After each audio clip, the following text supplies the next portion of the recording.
Alors salut, je vous rends donc au Benchaikiti Park. Franchement, c'est l'un de mes parcs préférés à Bangkok. Avec la petite, je les ai tous faits. C'est le Benchaikiti Park, le Benchaziri, le Lumpini Park. Je pense qu'ils ont encore en resté un que j'ai pas vu. Et plus petit aussi, c'est vraiment mon préféré. En fait, c'est un parfait aménagement avec un coin où on peut se poser, très agréable, avec des parcours, avec des jeux pour enfants. Il y a un peu de sport aussi en plein air pour les adultes. Juste à côté, le très grand lac, magnifique. Je pense que dans le reste de la vidéo, vous verrez en fait la beauté de ce parc. En tout cas, pour moi, c'est mon préféré. S'il y a bien un endroit où j'aime me poser quand j'ai un peu de temps, c'est ici. Voilà. Le premier point que je voudrais aborder dans cette vidéo, c'est bien choisir son quartier. Ce que je vous conseille, c'est donc de voir sur internet. Il y a énormément de vidéos qui sont sorties sur le sujet pour correctement sélectionner votre quartier, parce que ça compte votre environnement de vie plus que l'appartement, compte énormément. Nous, pourquoi on a fait cette erreur-là, mais en même temps, c'est pas forcément une erreur parce que la plupart des condos ici n'acceptent pas, surtout les récents, n'acceptent pas les animaux, et encore moins les chiens de plus de 10 kilos. Le bulldog français, malheureusement, ne passait pas. Le peu de condos qui venaient nous accepter, avec le nombre de chambres aussi qu'on voulait. Donc, en fait, au final, on s'est retrouvé à sélectionner en fait des condos qui avaient des budgets quand même plus élevés, mais c'était quand même pour le bien-être de tous dans l'appartement. Mais effectivement, malheureusement,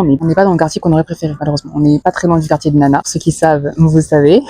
Donc en fait, pour élever un enfant, c'est pas top. Et moi qui aime me balader à pied, en fait, c'est absolument pas pratique. Les trottoirs sont très très grands, assez vieux, et c'est pas le top, quoi. Par contre, quand vous choisissez votre quartier, essayez de rester quand même auprès de Sukhumvit Road. En fait, c'est une grande rue qui traverse le centre de Bangkok, et parce que c'est là où il se passe tout. On a vraiment tous les grands malls, enfin tous les grands centres commerciaux. On a la plupart des activités aussi, ce qui fait que c'est quand même mieux de rester à ce niveau-là. Par contre, effectivement, c'est plus cher en termes de loyer. Sur Sukhumvit Road, en fait, ça va être forcément privilégié par les expatriés, ce qui fait que le prix va aussi être au plus élevé. Mais ce qui est bien avec cet axe, c'est là où passe le BTS, donc le métro thaïlandais. C'est quand même mieux pour la plupart des touristes qui sont, ou même des expatriés qui viennent ici. On est très rarement véhiculés. Pour ceux qui ont l'intelligence, heureusement pour vous, de faire convertir vos permis en permis internationaux, c'est parfait. Comme ça, vous pouvez, si vous voulez, louer un véhicule ou si vous pouvez, un scooter. Personnellement, je ne me vois absolument pas conduire dans Bangkok, ça sort de question. Non, on va éviter de se faire du mal et de créer le chaos dans leur circulation. Alors, pour nos quartiers préférés, et en fait, c'est vers ces quartiers-là qu'on va tendre dans le futur, je pense. On est plus porté sur le quartier donc de Phromphong, d'Onut et de Hari. C'est là où il y a la part des coins verts de Bangkok. C'est là aussi où on peut plus facilement se balader à pied. Il y a plein de petits cafés magnifiques, plein de petits endroits où on peut se poser et profiter aussi sans être dans l'effervescence de Bangkok. Et surtout, c'est un endroit où les chiens sont les bienvenus et où les appartements acceptent plus souvent les animaux. Alors, comment trouver un logement à Bangkok? Vous avez quand même plusieurs possibilités pour un logement à Bangkok. Donc, vous pouvez passer par les groupes Facebook, vous pouvez passer par le Facebook Market,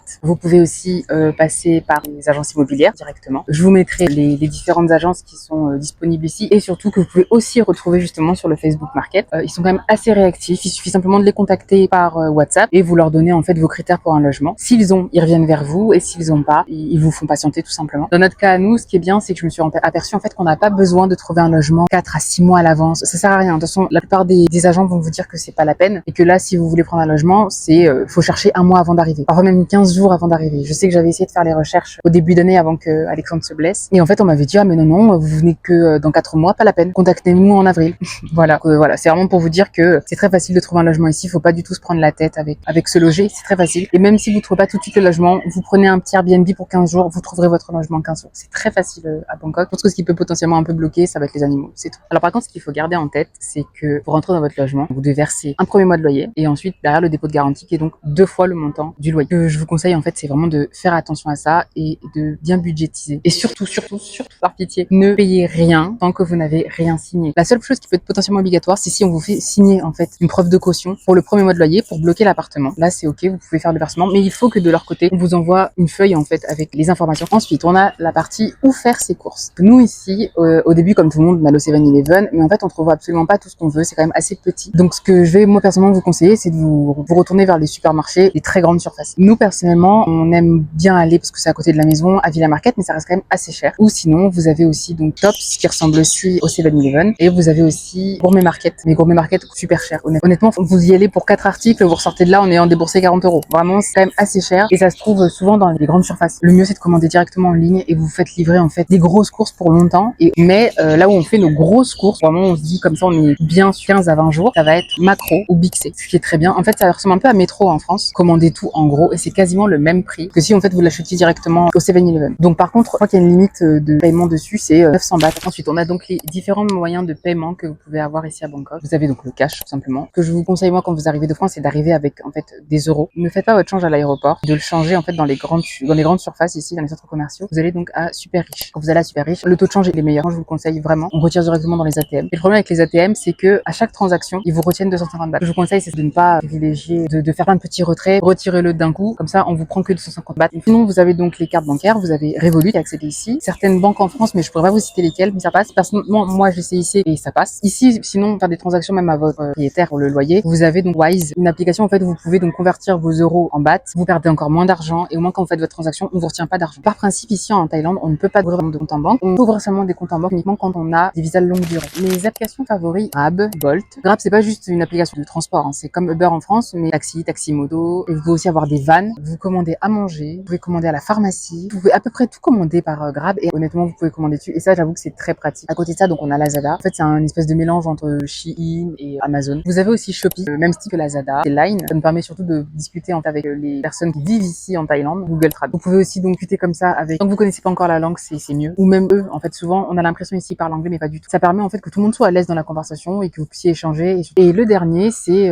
Bangkok Rail, l'application en fait qui va vous permettre d'avoir les lignes de métro, savoir en temps réel quand est-ce que passe le métro. Un autre sujet qui moi en tout cas me tient à cœur, parce que je le vois pas souvent en fait. Je crois que je l'ai jamais vu encore dans les vidéos que j'ai pu regarder sur Bangkok, les gens qui se sont expatriés ici. C'est où acheter des affaires de puériculture. Honnêtement, quand je suis arrivée ici, je me suis dit heureusement que ChatGPT était là parce que je me suis dit même quand on tape sur Google, c'est très approximatif. T'as l'impression qu'en même temps, c'est que des magasins qui vont être chers. Alors pour des affaires de puériculture qui vont pas durer longtemps, la plupart du temps, les affaires de puériculture pour la petite, que ce soit pour la salle de bain, sa chambre, pour les jouets, des choses comme ça, passent souvent par Lazada. Ça revient vraiment moins cher, ça arrive en 2 jours même pas, c'est très pratique. Il y a aussi Ikea. J'avoue qu'il y a quand même pas mal de choses pour les petits. C'est vraiment mignon, c'est vraiment des pièces en plus qu'on peut pas trouver en France, donc j'avoue que c'est des jouets assez uniques, des affaires de puériculture aussi assez uniques. Dans les grands centres commerciaux, vous avez donc des magasins comme on a chez nous, hein. On a Bébé Neuf, Orchestra, des choses comme ça. Vous avez donc Baby Gift, Little Store One, vous avez aussi Baby Hill et vous avez Bonnie Kills. Voilà, moi personnellement je trouve que ceux-là ils sont assez abordables. Et pour les vêtements ou les chaussures, vous allez dans les grands centres commerciaux, vous vous arrêtez dans n'importe quel magasin et honnêtement vous pouvez potentiellement avoir à peu près tout ce que vous pouvez acheter en France. H&M, Zara, Mango. Et ensuite vous avez aussi des pièces que vous trouverez que ici parce que c'est de la mode thaïlandaise. Et le dernier point que je voulais souligner donc c'est l'eau. Ici donc l'eau n'est pas potable. Soit vous achetez donc une fontaine à eau et vous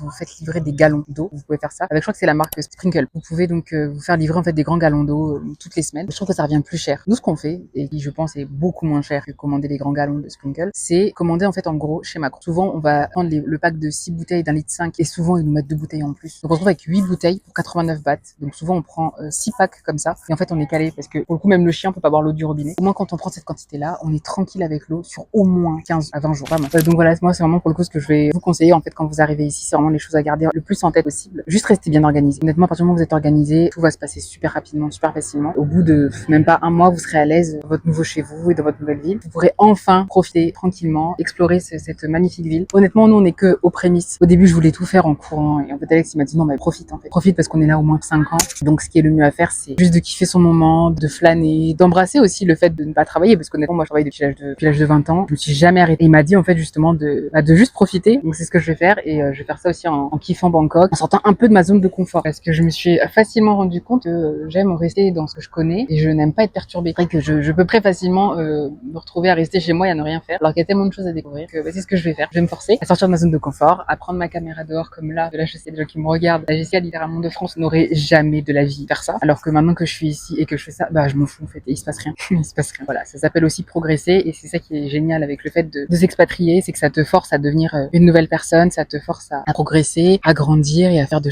nouvelles choses et des choses qui potentiellement permettront d'être encore plus mature plus tard en tout cas. Moi c'est ce que je me souhaite.